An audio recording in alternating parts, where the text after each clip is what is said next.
It's Max the Miner here, and I'm at the Montgomery Suminco Crown Battery booth, and we're here to talk about one of the featured products.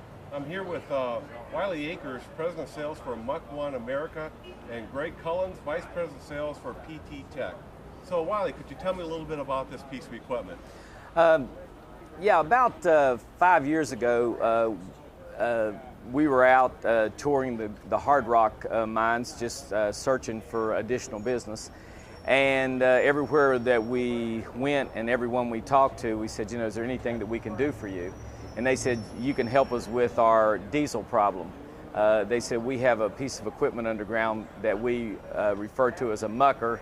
It's actually an LHD, and they're all powered by diesel. And the diesel regulations, diesel particulate matter, noise, heat, all these regulations are costing these mines literally millions of dollars a year to maintain this equipment. Right.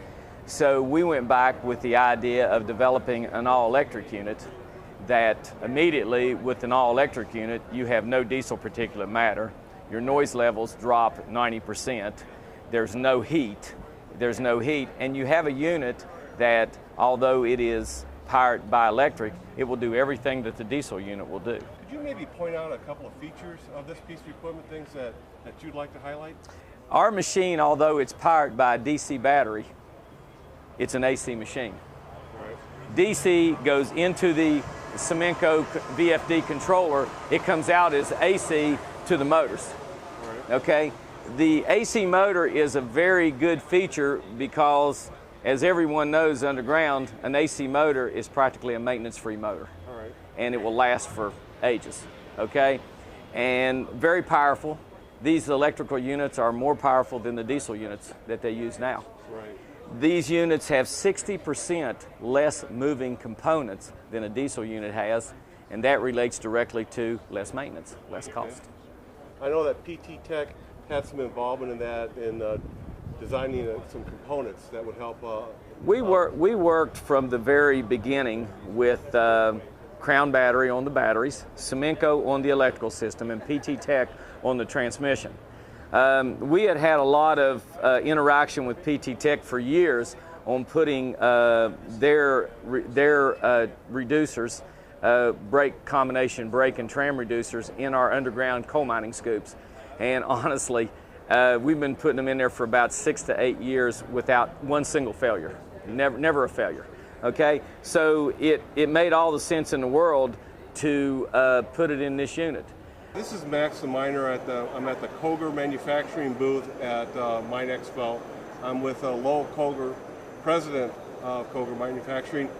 Tell me a little bit about this feeder breaker piece of equipment. Okay, Max, what we have is a feeder breaker that feeds all the coal that's mined in a section onto a belt line. Mm-hmm. The primary mover or hauler, shuttle car or coal hauler that they use from the miner, comes back and discharges or dumps the coal into our unit.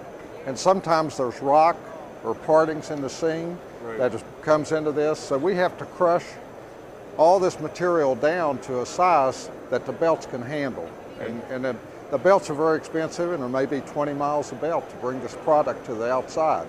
So our unit receives all the material from the shuttle car and then feeds it onto the belt line to take it outside. Okay. And so we have a big chain conveyor, a heavy-duty chain conveyor that pulls the material back beneath a single roll crusher.